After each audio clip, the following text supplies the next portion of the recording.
Welcome back. We are going to continue with part 2 of the GLAT Grade 6 Mathematics Mathematical Concept Answer Key questions. So we're going to be going through the next 5 problems, questions 6 through 10. So let's just dive right in. And the next 5 questions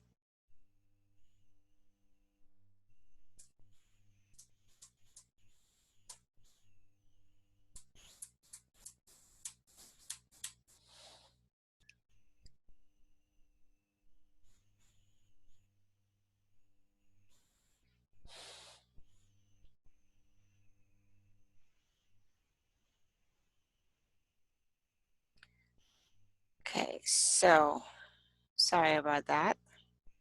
Let's go again. The questions are from the GLAT Mathematics Practice Test Workbook, and you see the cover of that book on screen. So question 6. Question 6 says, rewrite the date below using the Systems International format. And the date given is October 12th, 1492. So first of all, we need to know what the Systems International format is.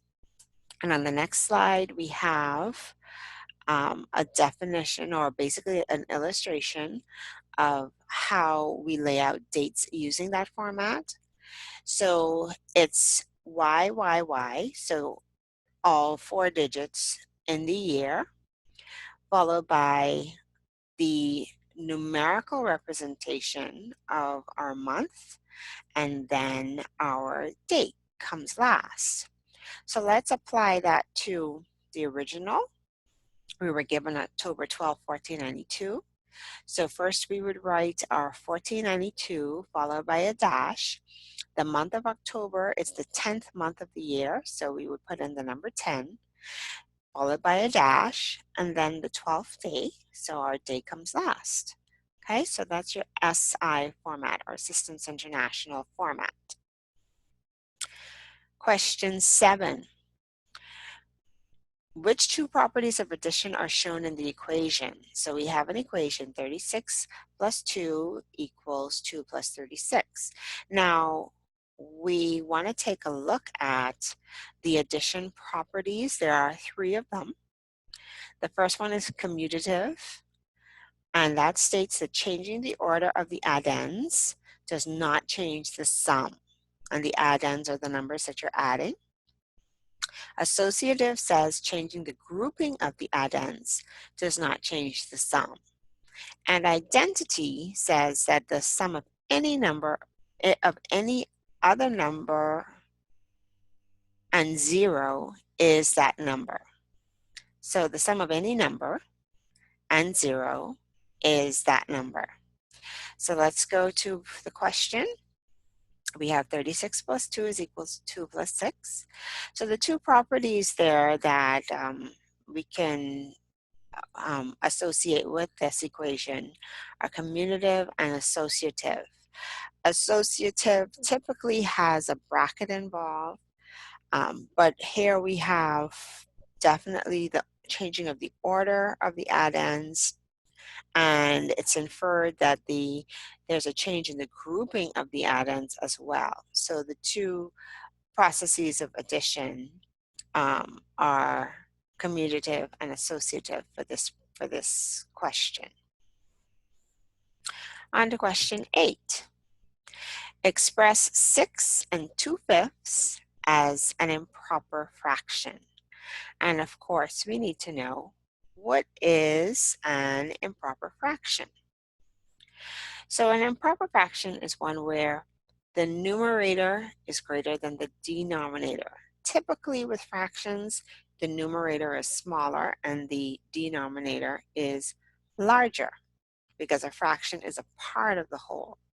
So, but with improper fractions, these are unique scenarios where the denominator is smaller than the numerator.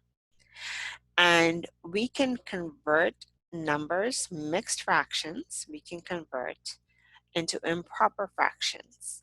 And it says here that a mixed fraction is one that contains a whole number plus a fraction. And that's what the question shows us. So how do we do that?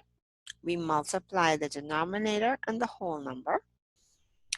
And whatever product we get, we add the numerator to that. And that becomes our new numerator, or the number that goes on the top. And then the denominator, we just leave the original denominator in place. So let's apply that to our problem here. We had 6 and 2/5. So we multiply 5 by the 6. That gives us 30. And then we add the numerator, which is 2. That gives us 32. So our numerator ends up being 32, and our denominator remains as is, which is 5. So our improper fraction is 32 over 5. Okay, next question. We are, in this question, we have 2 parts. So we have to write the percent that will complete part A. And for part B, we have to write the decimal that will complete question B. So the fraction, we're given a fraction and a decimal for part A, and we have to calculate the percent. And for B, we're given the fraction and a percent, and we have to calculate the decimal. So we can use either the fraction or the decimal in part A to figure out our percent. And we can also use either fraction or percent to figure out our decimal for part B. So it depends on you, but we're going to discuss different ways of doing that. So to convert a decimal to a percentage, we remove the decimal point and the preceding 0,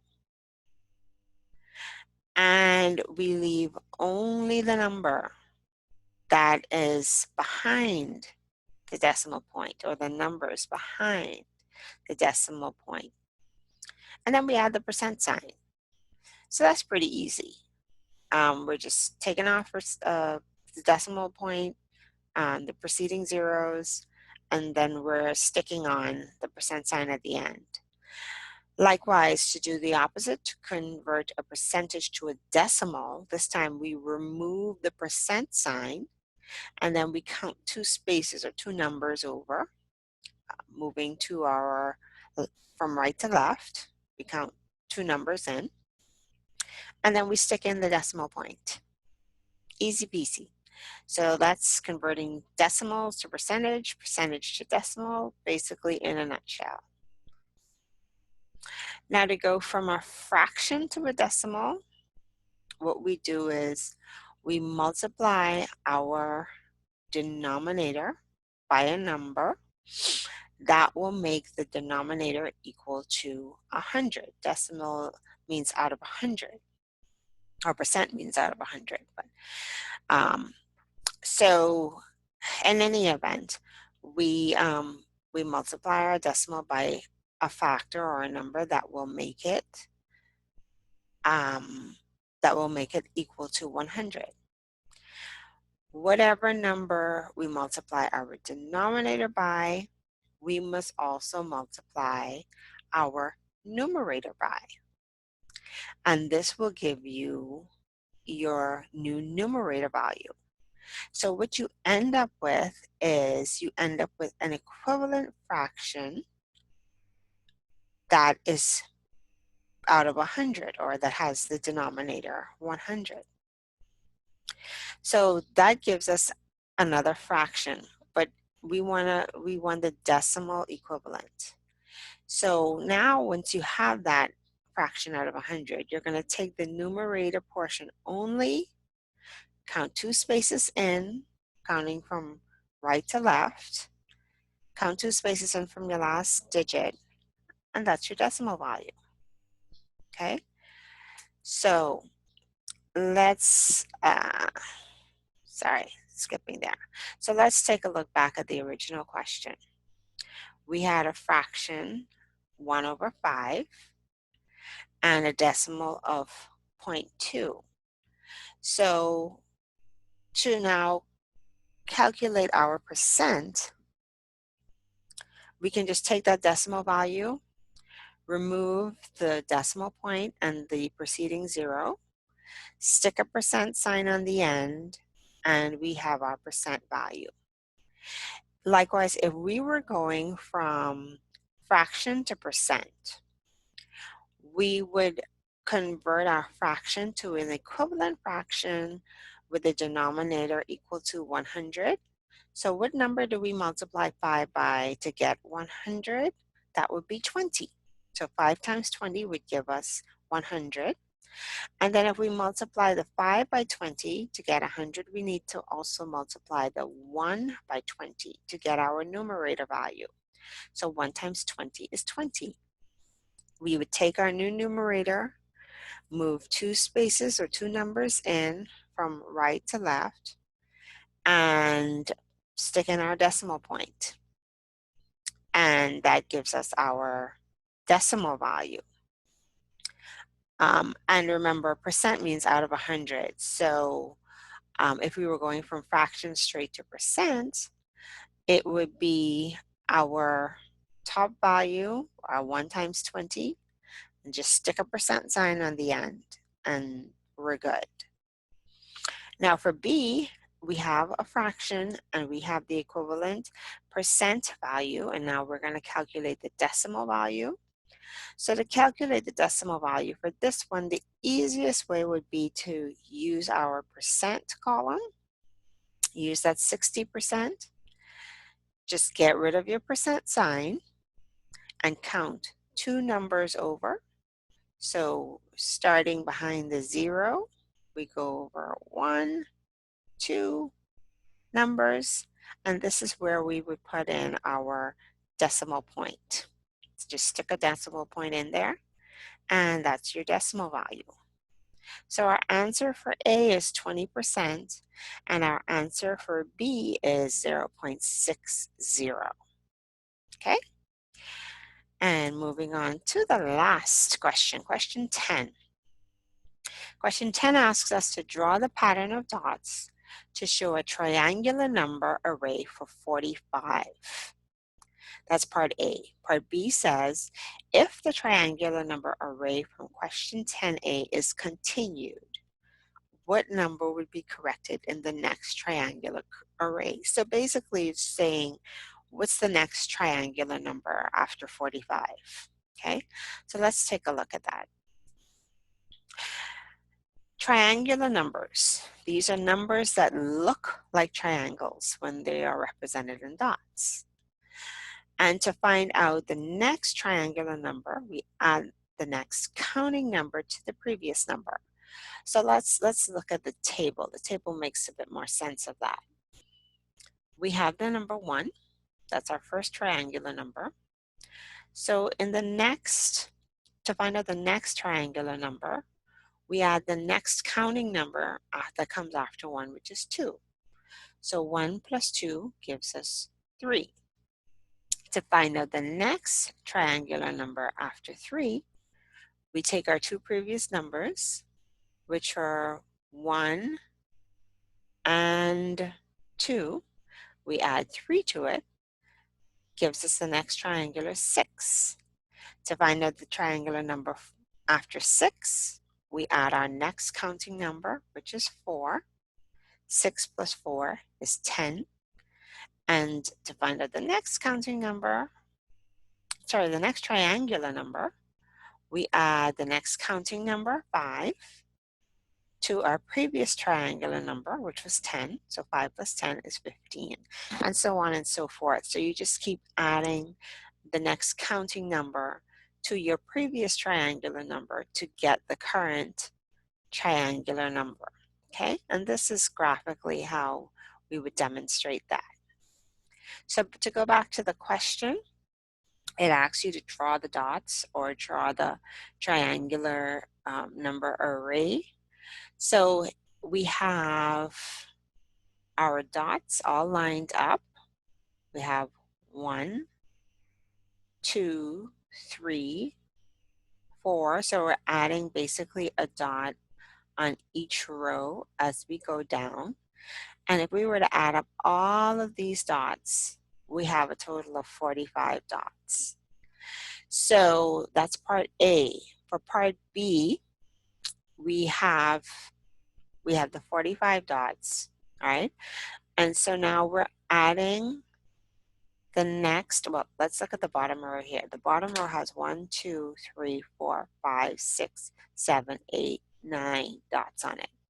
So if we were to continue with the next dots, the next row of dots, to find the next triangular number, we would be adding 10 dots because the previous row would have had 9.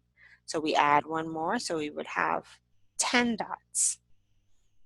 And if we added up all the dots, once we add that row of 10, we would end up with 55. So 55 is our next triangular number in the sequence after 45. Okay? And so that's it. That's the answer for question 10. So we have covered so far in this lesson, we covered questions 6 through 10. In the previous lesson, we covered questions 1 through 5 for the May 2011 Mathematical Concepts paper. And again, just wanted to let you know what books we have in the GLAT series. We have grades 3, language and mathematics skills. And for grade 6, we have language, mathematics, science, and social studies. And if you wanted to, just grab a copy, or you wanted to know where to you can locate a copy of these workbooks.